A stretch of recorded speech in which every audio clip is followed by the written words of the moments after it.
Hi, I'm Alison. And I'm Taylor. And we're the hosts of the Anxiety Chicks podcast, where we dive deep into the reality of anxiety, nutrition, and mental health. Listen as we explore all things anxiety healing while keeping it real, including our own struggles with mental health. We'll bring our expertise as healing professionals to the conversation while discussing the tools and strategies you need to heal the anxious mind. Listen to the Anxiety Chicks on the iHeartRadio app, Apple Podcasts, Spotify, or wherever you get your podcasts. Hi, everyone. Welcome back to the Anxiety Chicks podcast. I'm Alison Sepanera. And I'm Taylor. And today we are going to talk about when a headache isn't just a headache and the health anxiety spiral. I'm sure we can all relate to the health anxiety spiral. I know me personally, I have been in my head about some head stuff and just obsessing over it. And we're going to talk today about kind of how, the small symptoms start to snowball into the big things and how to get out of that full-blown spiral and kind of why that spiral happens in general. And I know Alison does a lot of this work in her practice. So this is all going to sound very kindergarten to her, but to some of us, we're breaking it down. So I guess let's first start with why our brain does this. Why does our brain feel a symptom? So for me, the other day, my eye was fluttering in one eye, and then I was having pain in that side of my, kind of behind that eye in my temple area, but it was just on one side. And of course, my brain went, oh gosh, aneurysm, brain tumor, something we don't know about, and then it starts being all threat. Your brain starts saying there's a huge threat going on. So when you experience anxiety, especially health anxiety, your brain's amygdala, which we've talked about many times before, but I think it's very important to get to know your brain, get to know the parts of your brain and how those parts of your brain work. I think it can really help you understand anxiety. And the more we understand anxiety, I think the more we can become friends with our anxiety. And so your brain's amygdala, that's basically your fear center. It becomes hyper alert to anything that might signal danger. So when you feel these sensations, the amygdala starts to signal danger, like, oh no, so your brain starts to do its job to start protecting you. It starts scanning your whole body. And basically then it can take anything that you feel, such as I felt with the twitching and the pain in my head, and misinterpret it. And basically this whole thing I'm talking about is called hypervigilance. So we're just being overly aware of our internal signals, something that literally everybody feels. But when you struggle with anxiety, and especially health anxiety, you start to make that small thing really, really big. So like a lot of people with anxiety will say, I can feel every single heartbeat in my body. And it's not that your heartbeat is more prominent or more louder or anything. It is just that you are so hyper vigilant to it. It is everything to your brain, because your brain is so focused on, oh my gosh, I think that something is wrong with this heart. Let's really focus in on it to make sure we can protect ourselves. And so your body becomes this battleground of these clues, and your brain is on high alert. And I yes. just want to mention one thing you just said, because you mentioned protecting ourselves, right?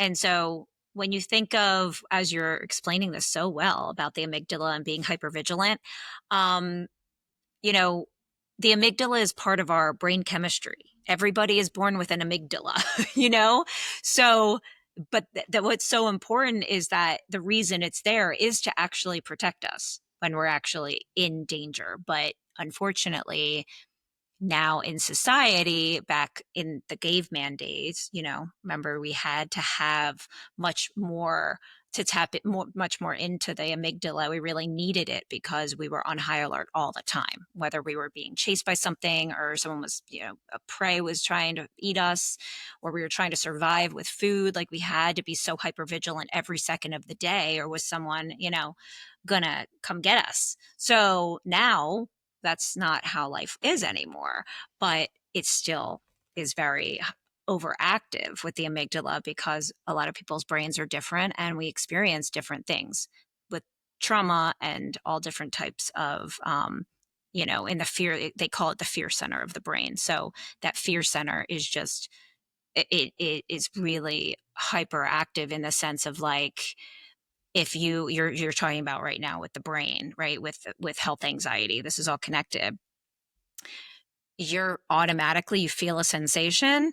And if it is your brain or if your head, your amygdala is like already even right in there. So your brain is automatically going to go to this place, but it is there to protect you. That was my whole point. It's there to protect you from It's real a good danger. thing. Yeah, like you said, it's a good thing. If something is, say you are in danger or something, it's good we have that reaction to be able to run or, like do, like, how people say they have these supernatural things when a car is on someone and someone can just lift the car up because your body goes into this mode where it's able to protect you. But when you have anxiety, and especially health anxiety, it gets twisted. And basically, your nervous system starts to go into that fight or flight mode, releasing adrenaline, releasing cortisol, which basically takes that small little thing that everybody who doesn't struggle with anxiety feels, an eye flutter, a thing in your head, a small little pain, and it starts to,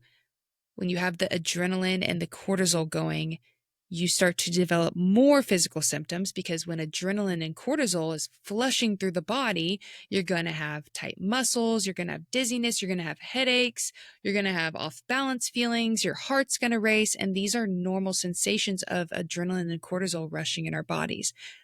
The thing that's not normal is the piece between feeling that symptom and this rush of adrenaline and cortisol. It's basically a misfire. And so you detect the symptom, the fear response kicks in, more symptoms kick in, and then you confirm that danger that you were like, so something is wrong. I knew it. And that's the sucky part, unfortunately.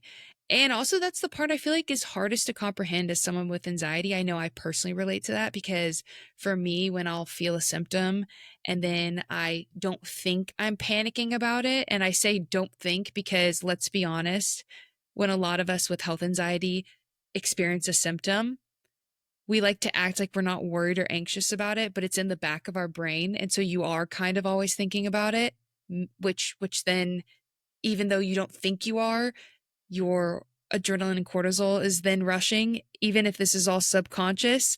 And then you have the more physical symptoms and you don't even realize how you just got to 0 to 10 that quickly, but it really can be that quickly. And so I think the key to recovery is gently retraining your brain to recognize that not every signal from your body is a threat and that uncertainty doesn't have to mean danger.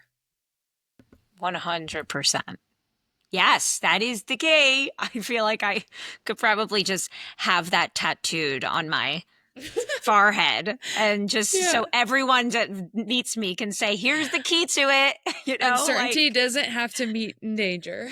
Right. I say that almost every session to my clients. You can feel scared and not be in danger. That's essentially what anxiety is. Anxiety is when you feel scared or worried and then you automatically believe that you are in danger when the reality is you're not. Now, of course, there are times when you feel like maybe there is danger happening, right? And that's a whole different situation and all of that. But the interesting thing is our reaction to all of those things are the same in our body and our brain. Our body literally responds the same way, whether we're being chased by a lion or if someone's anxiety connects to health anxiety and they have a headache real bad for, a little while, they're thinking that they have a brain tumor, right? And their body and brain reacts the same exact way as if they were being chased by a lion right then. But the reality is that they're not being chased by a lion and they're not dying of a brain tumor. Who knows? Right that second though, right? When they have that thought, they're probably maybe on their couch and they have a headache and they're trying to get better. In that moment, you just still are uncomfortable, but your brain is telling you that you're in danger and you're not. You're sitting on your couch and you're just uncomfortable. Yeah. Yeah. And you have to think about this anxiety over time, right? When you start experiencing this heightened level of anxiety over time, you basically start to rewire your brain to stay in a hyper alert state because it has completely just lost sense of what is safe and what is not because you have created so many dangerous situations in your brain that you just are completely hypervigilant. And people with health anxiety start to monitor Their body's obsessively scanning, always checking, monitoring, a skipped heartbeat, a weird stomach gurgle, a sudden sharp pain. It's here at a 0 immediately to a 10 because that chronic anxiety has created this hyper alert state and it's always scanning. And if that's you right now, I've been there. I know what it feels like. I know what it feels like to experience a symptom, go to the doctor, get that relief. You finally feel good about your heart, and then boom, you have something in your leg and you're like, oh, well, maybe now we have a blood clot. Maybe it wasn't the heart all along. And maybe now I actually just have a blood clot.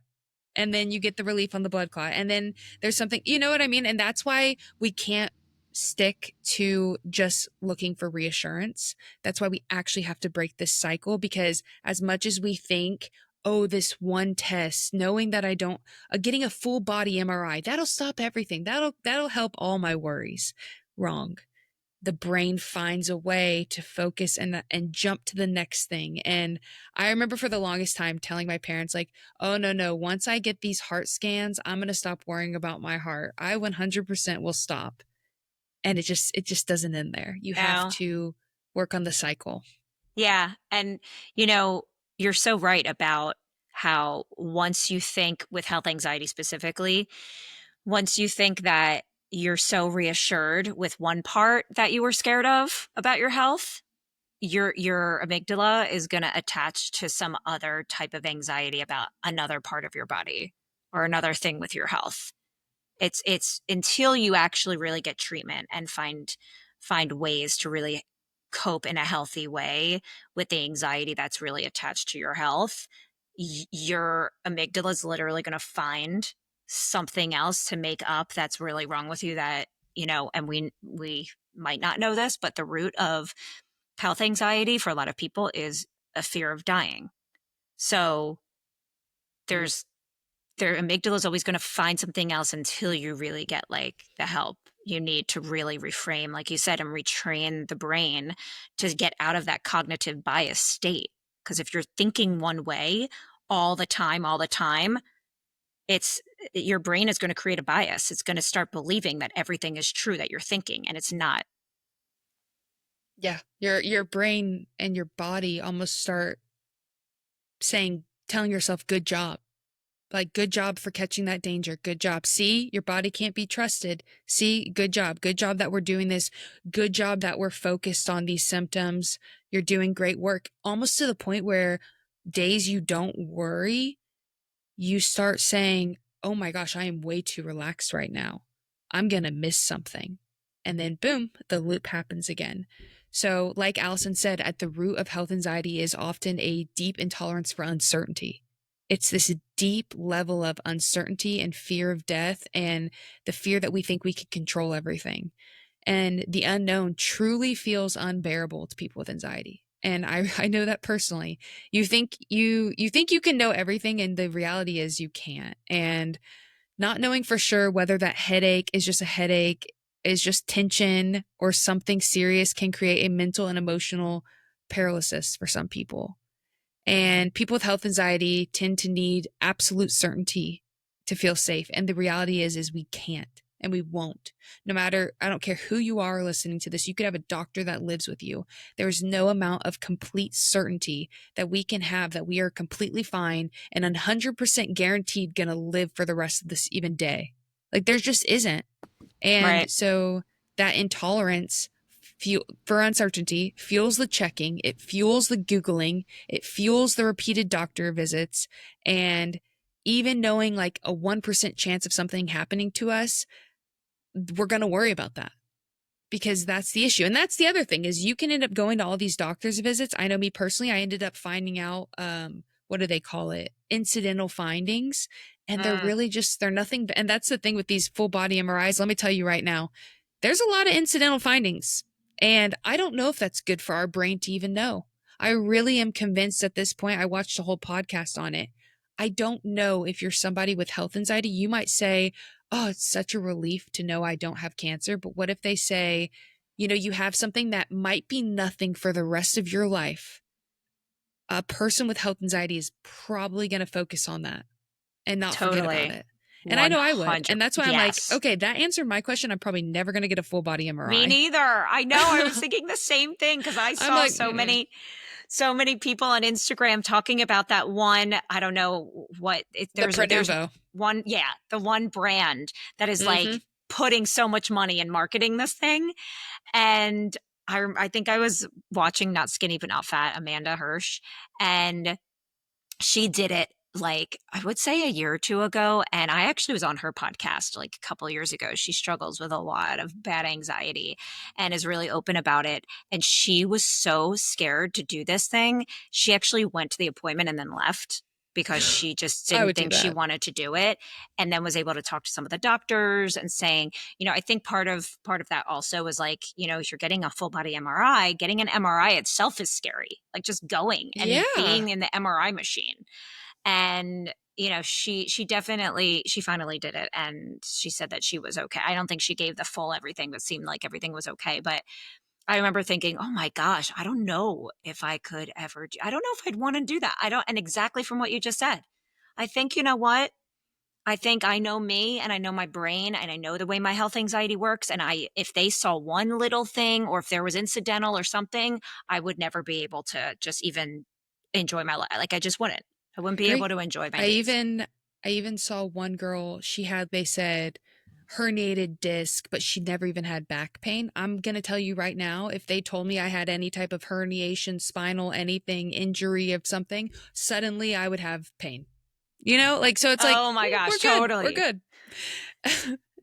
Anyways, but understanding kind of everything that Alison and I have talked about so far today helps shift this goal of, instead of trying to get rid of all your symptoms and find certainty, the goal of health anxiety isn't getting rid of your symptoms. A lot of people will message me and say, how do I get rid of all these symptoms? And I always reply with, take the goal away that we're getting rid of symptoms.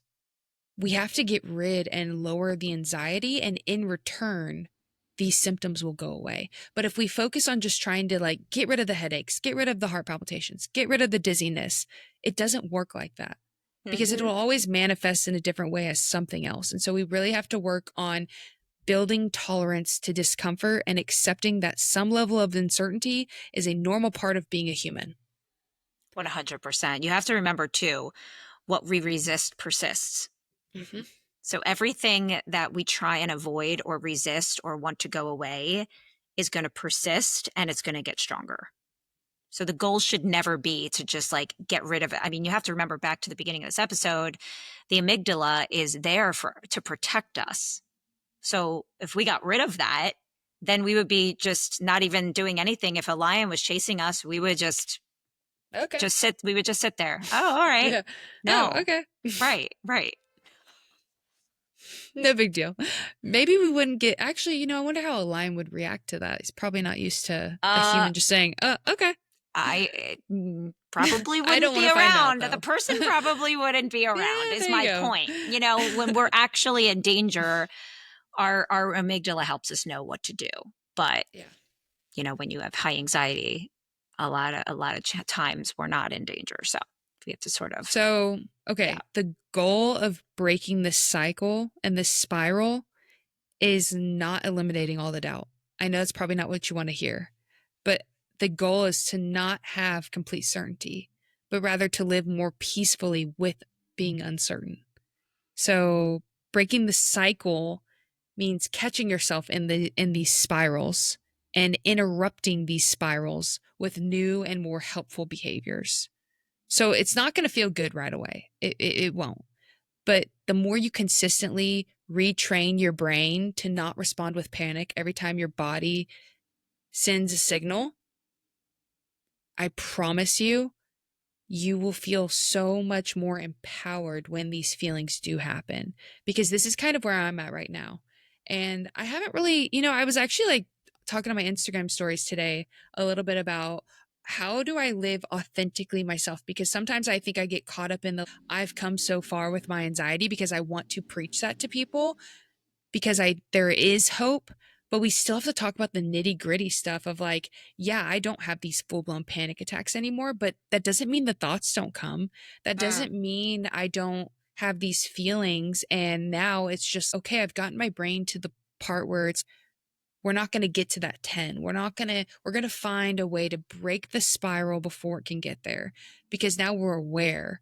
We're more comfortable with uncertainty. We're more comfortable with knowing, hey, these things can happen. And sometimes my brain likes to be a little more active than other people's brains, and that's okay. And I like to spiral a little bit, but I'm not going to let myself spiral fully. And so one of the things I actually do, and we're going to give a few suggestions on how you can break this spiral, but one of the ones that I actually love is the 24-hour rule. And this is when a new symptom pops up, instead of immediately Googling or checking in with a friend, give it 24 hours. Give your symptom 24 hours, because a lot of time we're in that intense panic that we want to just call 911 and just get that relief. But the more we call 911 and get that relief, and they're like, hey, you just have anxiety, and then you feel almost like worse about yourself because you keep sprinting to the doctor or ER every time you feel a physical symptom, because that's how mine was in the past. And I feel like that kept me in that spiral because I got such a high and such a relief on going to the emergency room. So now it's like, okay, we feel panicked right now. And this actually literally happened to me not that many days ago, but I couldn't sleep at night, and I was like, I feel something is wrong and I'm wanting to panic. My body was wanting to panic, but I'm like, no, we're going to lay here. And we might have to lay here with our eyes open all night if that's how it's going to be. But we're going to lay here and we're going to breathe. And next thing I know, I'm asleep. And I wake up, it's a new day, and I'm fine. And so that's powerful. Basically, that's powerful though. I mean, it really tough. is. Yeah, it's work. It's not just, you make it sound easy right now only because, but you've been doing this work for so long, right? So the goal, like you said, the goal isn't to just make all of it go away, because being uncomfortable and sitting with anxiety is ultimately the goal, because we can't also just take thoughts out of our brain. Thoughts, we have thousands and thousands of thoughts every day, and 85% of them are negative or intrusive. And so you have to somehow learn how to have a conversation with those thoughts. I don't know if this is another one coming up, another tip, but this would be one of my tips, that I almost now am so detached from my anxiety voice. And I would highly suggest that if you haven't yet, to name that voice. So, some of my clients have named their voice Karen, or which is funny, or Mr. Black or something, because it's kind of dark. So name that voice, and literally I now, when I hear it, can say, okay, just let's say it's Karen. I say, all right, I know you're scared. And this is where it's from, because of all these things that have happened in the past, and it's kind of uncomfortable for you, but there's nothing to be, you're not in danger right this second. There's nothing. Your brain is going to try and protect you by saying all these what ifs and all this stuff. They want you to take action right now, but there's really nothing to take action for. Just try and be with it. Try and breathe and do all of those other good exercises that help with your parasympathetic state. But for you in the sleeping, what really were you going to do at that split second in the middle of the night? So it's almost like trying to really get yourself to say, okay, I'm uncomfortable right now, but I'm just going to let myself sit with it. That is the hardest, I think, That is. But another thing is having something you say to yourself. And so adding to what you said, almost this one helps me a lot, is if you're actually having a medical emergency, you wouldn't be questioning if you're having a medical emergency. And so that really helps me. And so in those moments I go, okay, we cannot go to the ER right now, so we're just going to have to wait. And like I said, with this 24-hour rule, usually the symptom either 1, lessens by the next day, or 2, you randomly realize, oh, awkward, where did that symptom go? And you even forget, sometimes you even forget. And you know what? Sometimes the symptom continues.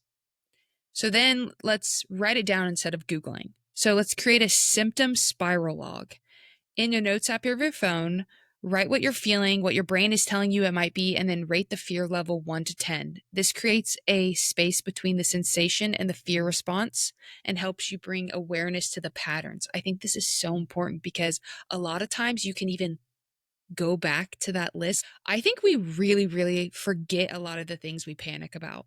There's been a time, and my mom reminded me of this one day, where I was like, no, I've never had this flutter before. No, I've never had this exact flutter I'm feeling before.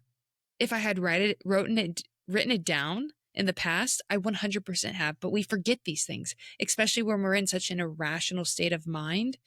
We're so panicked and we're so almost like blacked out tunnel vision that we don't remember these things. It's almost trauma response where you can sometimes forget the like key facts and they have to be reminded to you. And so I think keeping this list in your notes app and reminding yourself, hey, I have felt dizzy before and I was okay. Hey, I have felt heart palpitations before and I was okay. Hey, I have XYZ and I was okay. I love that. I love that. That's, it's very similar to something that I do also with clients that struggle with health anxiety. And essentially I call it like a thought log. So they'll track a lot of their symptoms and then they'll use the rating scale that I provide and see and also track kind of their triggers too. I think something that can be really helpful is to track throughout your days, kind of after, say, give yourself a week. And I would use this kind of log every day and then bring that into your therapist or your coach or whoever you're working with. And together look for patterns, because there might be something like, oh my gosh, it's always when I'm watching this show, I get this pain, or always when I'm on Facebook and I'm reading all these people talking about that their like knee hurts and are having this, something in their knee, or, it always happens in the morning before I get out of bed. And then usually I walk around, I'm so stiff or I have such a headache and but then it usually subsides after, maybe when you're sleeping, you wake up and you have a headache because of something. Remember, your cortisol is the highest in the morning. So looking for patterns. This is also going to be really helpful for looking for patterns and recognizing, oh, okay, what's going on in my life that's maybe contributing to the thoughts being more intrusive. Yes. Yeah. I think a lot of times we start saying, I don't even know why I'm anxious. Like that makes no sense. And then we start tracking back things and we're like, oh, I was just humbled there. But yeah, another one, and guys, these sound so silly sometimes, but it adds up to rewiring the brain. And this one is delay the compulsion. And you might be like, what's that going to do?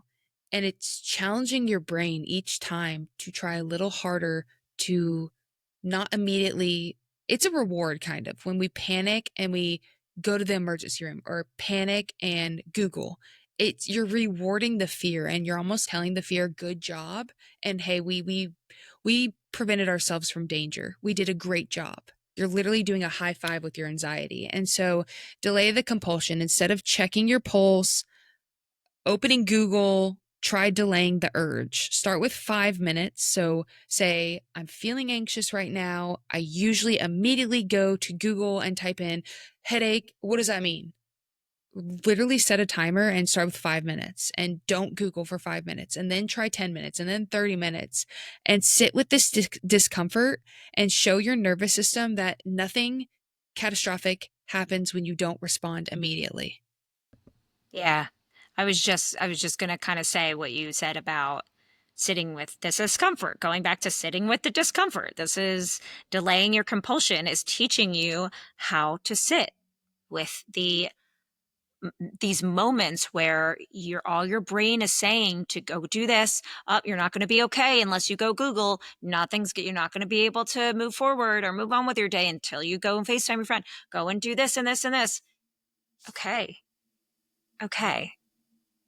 No, right? Like, let's try and sit with not being comfortable with doing those compulsions. And, this kind of, this can be sort of, when you think of a slippery slope as far as obsessive compulsive disorder goes, right? Because that can also be something, as far as if someone's very debilitated with their health anxiety, it can really turn into OCD and be really, really debilitating. and you to break out of those compulsions as they become more frequent and more intense. It's going to be even harder to break out of them the more that you feel like you can't sit with it. So this is one I really, really will highly encourage.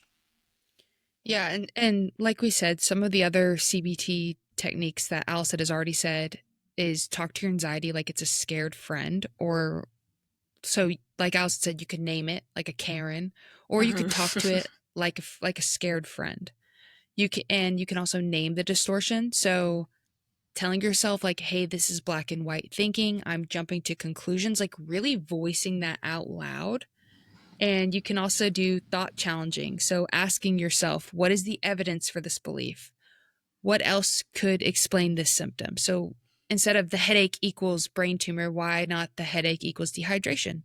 Or the headache equals I've been on a computer all day. Sometimes when I stare at my screen all day long, and I don't think we realize we do that, especially sitting in a very hunched position and your neck's hunched and that's a lot on our bodies. And I think we are in a very digital world, and we probably why we have a lot more tension headaches nowadays. But we have to Totally. remind ourselves those things. Yes. Well, and I love that you said, talking to your anxiety like it's a scared friend, because a lot of times when I do the exercise of naming their anxiety, some people are, I want to name it Karen, or, Mr. Poopy Head or something. I'm not even kidding, because I do this with kids a lot, and they'll say Mr. Poopy Head, and that's fine. They can name it whatever they want.